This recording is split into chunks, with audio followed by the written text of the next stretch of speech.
أما بعد فأعوذ بالله من الشيطان الرجيم بسم الله الرحمن الرحيم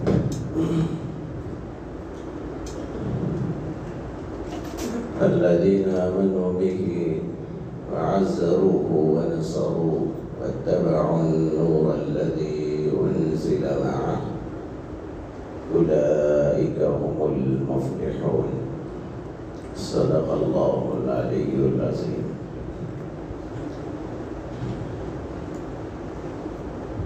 بزرگان محترم و برادران اسلام، ربیع الاول کا مہینہ چل رہا ہے۔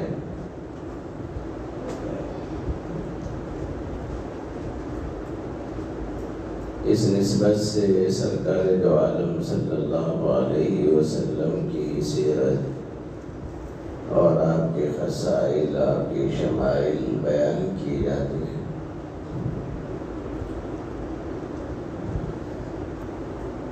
گزشتہ جمعہ حضور صلی اللہ علیہ وسلم سے حقوق کے متعلق کچھ باتیں سامنے آئی۔ ہماری اللہ کے نبی علیہ السلام سے جو روحانی رشتہ داری ہے، کہ آپ اللہ کے رسول ہیں، ہم آپ کی امتی ہیں۔ جب آپ ہمارے رسول ہیں اور آپ ہمارے نبی ہیں اور ہم رسول اللہ صلی اللہ علیہ وسلم کے امتی ہیں، تو حضور اکرم صلی اللہ علیہ وسلم سے متعلق ہم پر کیا حقوق ہیں؟ اگر ہم وہ حقوق صحیح طور پر ادا کریں گے تو حضور اکرم صلی اللہ علیہ وسلم سے رشتہ داری مضبوط رہے۔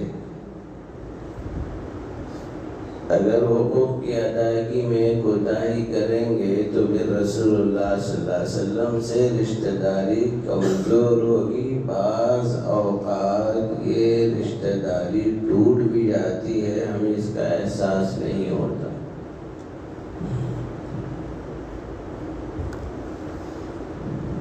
آئیے قرآن مجید میں اللہ رب العزت نے حضور اکرم صلی اللہ علیہ وسلم سے متعلق 5 حقوق بیان کیے کہ اگر 5 حقوق ہم ادا کرنے والے بنے تو اللہ کے نبی علیہ السلام سے رشتہ داری بھی مضبوط رہے گی، آپ سے تعلق بھی مضبوط رہے گا، اور جس قدر حضور کی قربت اور نزدیکی نصیب ہوگی، اخروی زندگی کا ہر مرحلہ ہمارے لیے آسان ہوگا، خواہ وہ قبر کی زندگی ہو، خواہ وہ حشر کی زندگی ہو، خواہ پل صراط پر گزرنے کا مسئلہ ہو، حساب و کتاب کا مسئلہ ہو، پھر حضور اکرم صلی اللہ علیہ وسلم کی شفاعت عظمیٰ ہو، ان سب سے ہم نفع اٹھا سکیں گے اگر ہماری حضور صلی اللہ علیہ وسلم سے رشتہ داری کمزور ہو جائے۔ اگر ہم حقوق ادا نہ کریں تو پھر ہمارے لیے سب مسائل کھڑے ہوں۔ قرآن مجید میں اللہ رب العزت نے ذکر فرمایا، پیغمبر علیہ السلام سے متعلق امت پر 5 حقوق عائد ہوتے۔ فالذین آمنوا به وعزروه ونصروه واتبعوا النور الذي انزل معه اولئک هم المفلحون۔ ایک تو حضور اکرم صلی اللہ علیہ وسلم پر ایمان، دوسرا حضور صلی اللہ علیہ وسلم کی تعظیم، تیسرے حضور اکرم صلی اللہ علیہ وسلم سے محبت، چوتھے رسول اللہ صلی اللہ علیہ وسلم سے اطاعت، یعنی آپ علیہ السلام کی اطاعت اور فرما برداری۔ اور پانچویں رسول اللہ صلی اللہ علیہ وسلم کی نصرت اور مدد. 5 حق. فالذین آمنوا به، حضور پر ایمان لانے کا مطلب کیا ہے؟ حضور پر ایمان لانے کا مطلب یہ ہے کہ پیغمبر علیہ السلام ہمارے رسول ہیں، ہمارے نمونہ ہیں، ہمارے لیے مشعل راہ ہیں. زندگی کے ہر شعبے میں اسی نمونے اور آئیڈیل کو میں لوں گا جو نمونہ اور آئیڈیل محمد رسول اللہ صلی اللہ علیہ وسلم نے ہمارے لیے بتایا. یہی مطلب ہے لا الہ الا اللہ محمد الرسول اللہ کے دوسرے جز کہ محمد صلی اللہ علیہ وسلم اللہ کے رسول ہیں، کہ جو کچھ وہ لے کر آئے ہیں یا جو کچھ وہ دے کر گئے ہیں یا جو کچھ وہ کہہ کر گئے ہیں ان سب پر میں ایمان لاتا ہوں. اسی لیے اللہ پاک نے کسی بھی ہستی کو نمونہ اور آئیڈیل کے طور پر قرآن مجید میں پیش نہیں کیا. اگر کسی کو بھی پیش کیا ہے تو حضرات انبیاء کرام علیہ السلام کو، اور خصوصاً رسول اللہ صلی اللہ علیہ وسلم کو بطور نمونہ اور آئیڈیل کے پیش کر کے یہ کہا لَقَدْ كَانَ لَكُمْ فِي رَسُولِ اللَّهِ أُسْوَةٌ حَسَنَةٌ، یقیناً اللہ کے رسول کی زندگی میں تمہارے لیے بہترین نمونہ ہے. یہ نمونہ ہر چیز میں لینا چاہیے. آج جہاں ہمارا مفاد ہے وہاں سنت یاد آتی، جہاں ہماری طبیعت کے خلاف ہے وہاں سنت یاد نہیں آتی. مثل مشہور ہے میٹھا کھانا سنت ہے، یاد آ جاتا ہے، لیکن ضرورت پڑنے پر پتھر کھانا بھی سنت ہے، یہ یاد نہیں آتا. تو الغرض اللہ پاک نے نمونہ بنایا ہے آپ کی شخصیت کو اور آپ کی ذات گرامی کو. نمونہ کس کو کہتے ہیں؟ نمونے کو مثال سے سمجھو. آپ ٹیلر کے پاس جاتے ہیں، کپڑے سلاتے ہیں، کرتے کا ماپ دے دیا، پاجامے کا ناپ دے دیا، اتنا لمبا جو ہے کرتا سیا جائے، چوڑا اس کا اتنا رہنا چاہیے، آستین اس کی اتنی لمبی ہو، آستین اس کی اتنی چوڑی ہو، پاجامہ ہو تو اتنا لمبا ہو، چوڑائی اس کی ہو تو اتنی ہو. سب ماپ دینے کے بعد ایک جوڑا کپڑا آپ بطور نمونہ کے دیتے ہیں کہ ٹیلر صاحب ماپ تو دے دیا اور ساتھ میں ایک جوڑا کپڑا دے رہا ہوں، اس کو ایسے ہی سینا جیسے یہ جوڑا ہے. اور ٹیلر صاحب وہ نمونہ لے کر رکھ لیتے. اب سلائی بھی جو ہے اسی عنوان سے اسی کو سامنے رکھ کر وہ کپڑا سیتے. کٹنگ کرتے ہیں تو پاجامے کا کپڑا نکالتے ہیں تو پاجامے کو نکال کر اس کے برابر رکھ کر کٹنگ کر دیتے. کرتا سیتے وقت کرتے کی برابر رکھ کر کٹنگ کرتے اور پھر برابر سیتے. اگر نمونہ لینے میں ٹیلر اگر گڑبڑ کر دے، خالی ماپ رکھ کر جو ہے کٹنگ کر دیا، نمونہ سامنے نہیں رکھا یا نمونہ سامنے رکھا مگر سینے میں غلطی ہو گئی، اوپر چوڑا رکھنا تھا نیچے تنگ رکھنا تھا، نیچے کا اوپر گیا اوپر کا نیچے ہو گئی.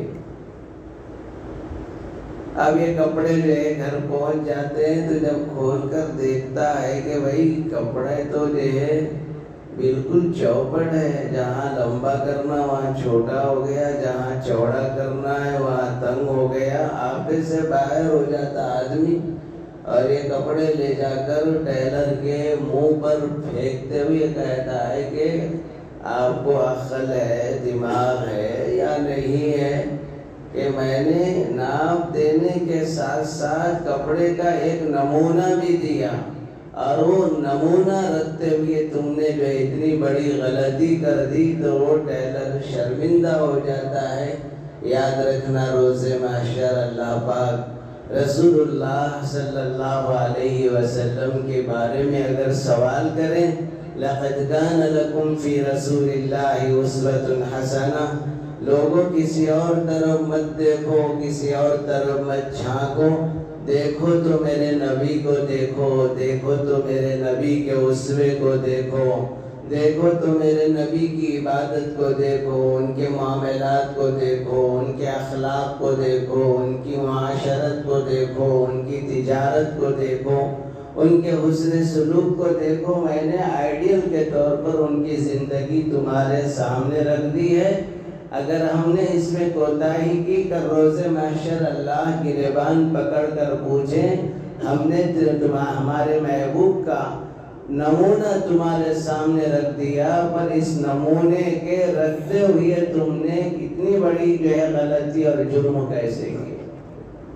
اس لیے بھائیو یہ ایمان ہو کہ پیغمبر علیہ السلام میرے لیے نمونہ ہے۔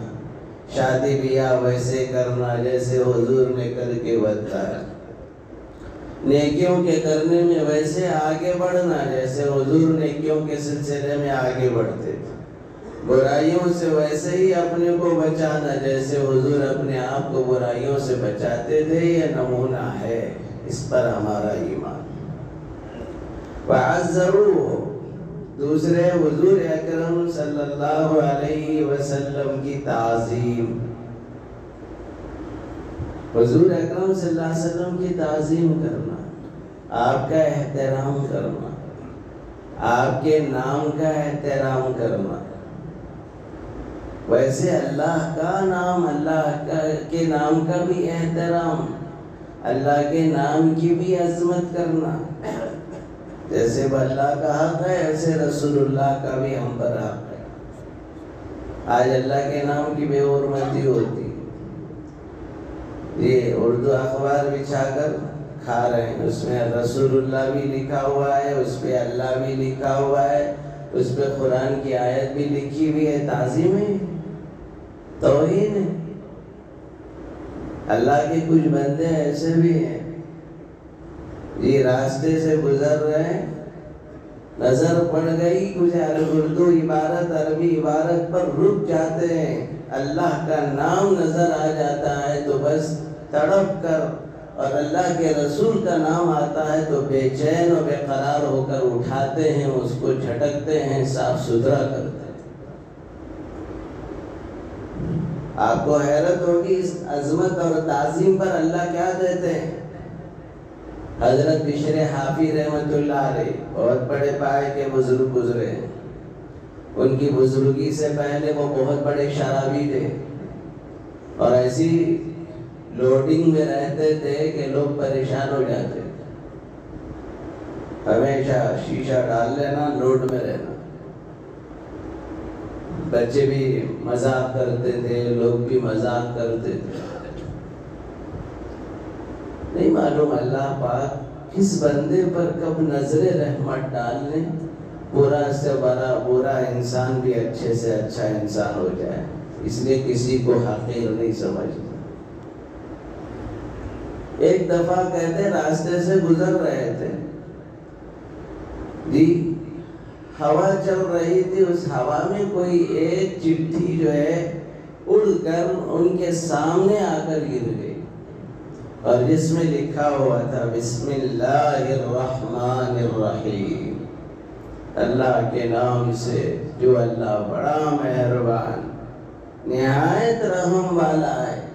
جب نظر پڑی بے چین اور بے قرار ہو کر اس کو اٹھا لیا، آنکھوں سے اس کو چوما، آنکھوں سے اس کو لگایا، ہونٹوں سے اس کو چوما، سینے پر رکھ کر رونے لگے کہ لوگ میرے اللہ کے نام کی توہین کر۔ بس اس دن عجیب کیفیت تھی، بس روتے روتے سو گئے۔ راتوں رات اللہ پاک نے ان کو ولی بنا کر اٹھایا، بس تہجد میں اٹھ کر رو رو کر پروردگار کو ایسا منایا۔ آج ان کا نام عظمت سے لیا جاتا ہے۔ وہ بشر حافی، ان پر اللہ کی محبت کا غلبہ، خدا کی معیت کا ایسا تصور غالب تھا۔ قرآن مجید کی اس آیت نے ان کے اوپر اثر کیا۔ وَالْأَرْضَ فَرَشْنَاهَا، زمین جس کو ہم نے قالین بنا دیا تمہارے لیے، یہ ہماری بنائی ہوئی قالین ہے جس پر تم چل رہے ہو۔ بشر حافی رحمت اللہ علیہ پر اس آیت کا غلبہ ایسے ہوا، یہ خیال کیا کہ لوگ جب جاتے ہیں بادشاہوں کے پاس، چپل پہن کر ان کے قالین پر نہیں چلتے کہ بادشاہ کی کوئی توہین نہ ہونے پائے۔ بشر حافی پر یہ کیفیت ہو گئی کہ وہ موت تک اس کے بعد انہوں نے روئے زمین پر کبھی چپل نہیں پہنے۔ یہ میرے اللہ کا بچھایا ہوا قالین ہے۔ وہ تو احکم الحاکمین اور شہنشاہوں کا شہنشاہ ہے، اس کے دربار کا احترام ضروری ہے، زندگی بھر چپل نہیں پہنے۔ اس لیے حافی کے معنی ننگے پیر چلنے والے کو کہتے ہیں، ان کے نام کے ساتھ جڑ گیا۔ معلوم یہ ہوا، ایک بسم اللہ الرحمن الرحیم، اللہ کا نام، اللہ کی رحمانیت اور شان رحیمی کے نام کی اتنی عظمت دل میں آئی کہ بس روتے روتے بس کیفیت ان کی بدل گئی۔ اللہ پاک نے اپنے خاص ولی بندوں میں ان کو اٹھایا۔ آج ہم کیا کر رہے ہیں؟ علامہ الحافظ بھائیوں، سرکار دو عالم صلی اللہ علیہ وسلم کے نام کی آج عظمت نہیں، واللہ خدا کے گھر بیٹھ کر کہہ رہا، میلاد کے نام پر حضور کے نام کی توہین ہو رہی۔ دیکھ رہے ہیں کتنے لوگ کلمہ طیبہ کے جھنڈے اٹھا اٹھا کر پھرے، اور آج وہ نئے جھنڈے سب نالیوں میں پڑے ہوئے ہیں۔ کئی فوٹو میں، اخبار میں بھی جو ہے، بعض واٹس ایپوں پر آ رہا ہے، گندی نالی میں بسم اللہ الرحمن لا الہ الا اللہ محمد الرسول اللہ۔ آج کا مسلمان اللہ کے نام کی بھی توہین کر رہا ہے، محمد الرسول اللہ صلی اللہ علیہ وسلم کے نام کی بھی توہین کر رہا ہے، پھر عشق کے دعوے بھی کر رہا ہے، محبت کے دعوے بھی کر رہا ہے۔ بھائیوں یاد رکھو، آج ہم نے نہ نبی کو پہچانا، نہ نبی کے نام کو پہچانا، نہ نبی کی عظمت کی، نہ ان کے نام کی عظمت کی۔ یاد رکھنا، اللہ اس کے رسول کا اتنا پیارا نام ہے، اگر احترام اور آدمی اس سے بھی لے لیتا ہے، یہی ادا اللہ کو پسند آتی ہے، تو اللہ اس پر ہماری مغفرت کر دے۔ آپ کو حیرت ہوگی، زلیخا جی ہارون رشید کی بیوی جو زبیدہ، بہت نیک خاتون گزری، اللہ اکبر۔ وہ جب آئی تھی حج کو، دیکھا حاجیوں کے لیے پانی کی بڑی مشقت ہے، انہوں نے باضابطہ نہر کھدوا کر حاجیوں کے لیے عرفات، مزدلفہ، منی میں نہر کا انتظام کیا تاکہ حاجیوں کو وضو کی، غسل کی، پانی کی تکلیف نہ ہو۔ اللہ اکبر۔ جب ان کا انتقال ہوا تو لوگوں نے، کسی اللہ والے نے خواب میں دیکھا، تو ان سے پوچھا گیا کہ پروردگار نے تمہارے ساتھ کیا معاملہ کیا؟ تو کہا اللہ تعالیٰ نے میرے ساتھ مغفرت کا معاملہ کیا، بخشش کا معاملہ کیا، درگزر کا معاملہ کیا، بڑی اعلیٰ جنت عطا فرمائی۔ فرمایا مجھے بڑے بڑے کارناموں پر نہیں ملا، صرف مجھے یہ جو درجہ ملا ہے، اللہ اس کے رسول کے کلمات اذان میں جو میں نے احترام کیا ہے، اس احترام کی وجہ سے اللہ نے میری مغفرت فرمائی۔ واقعہ کیا تھا؟ واقعہ یہ ہے، کھانے کے لیے دسترخوان پر بیٹھی تھی، شدت کی بھوک لگ رہی تھی زبیدہ کو، لقمہ اٹھا کر منہ میں رکھنا چاہتی تھی، اذان ہوتے ہی لقمہ نیچے کر دیا، پورے ادب احترام کے ساتھ اذان کا جواب دیا۔ پروردگار عالم نے پوچھا، زبیدہ تو میرے لیے کیا لے آئی ہے؟ کہا کہ نہر لے آئی ہوں جو حجاج کی خدمت کے لیے۔ اللہ نے کہا یہ پیسہ جو تو نے لگایا زبیدہ تیرا تھا کہ میرا تھا؟ کہا میرے پیروں تلے زمین نکل گئی، مولا یہ تو تیرا پیسہ، میرا کیا ہے؟ میں کانپنے لگی تو میرا معاملہ ٹیڑھا ہو رہا ہے۔ اللہ نے کہا زبیدہ گھبرا نہیں، تیری ایک نیکی ہمارے پاس موجود ہے، اس وقت کو تو یاد کر جب لقمہ منہ میں رکھنے والی تھی، اذان کی آواز آئی، فوراً محبت نے تجھے لقمہ لینے سے روک دیا اور اذان کا احترام کیا۔ یہی نیکی ہمارے پاس ہے جس سے آج تیری ہم مغفرت کر دیتے ہیں۔ آج مسلمانوں نے عظمت کو چھوڑ دیا، تعظیم کو چھوڑ دیا، احترام کو چھوڑ دیا، نہ اللہ کا احترام رہا، نہ رسول اللہ صلی اللہ علیہ وسلم کے نام کا احترام رہا۔ توبہ کرو بھائیو، استغفار کرو۔ اردو اخبارات میں کتنے اللہ اس کے رسول کی ناموں کی ہم توہین کر رہے ہیں، بہت سی جگہ دسترخوان کے طور پر اس کو استعمال کر رہے ہیں۔ سوچو تو صحیح، جس اللہ کا نام لینے پر ہماری مغفرت ہوتی ہے، آج ہم اس کو بوٹیاں کھا کھا کر اس کے اوپر جھوٹے چیزیں ڈال رہے ہیں۔ سوچو تو صحیح، ادب و احترام کا اپنے اندرون میں جذبہ پیدا کرو۔ اللہ مجھے آپ کو کہنے سننے سے زیادہ عمل کی توفیق عطا فرمائے۔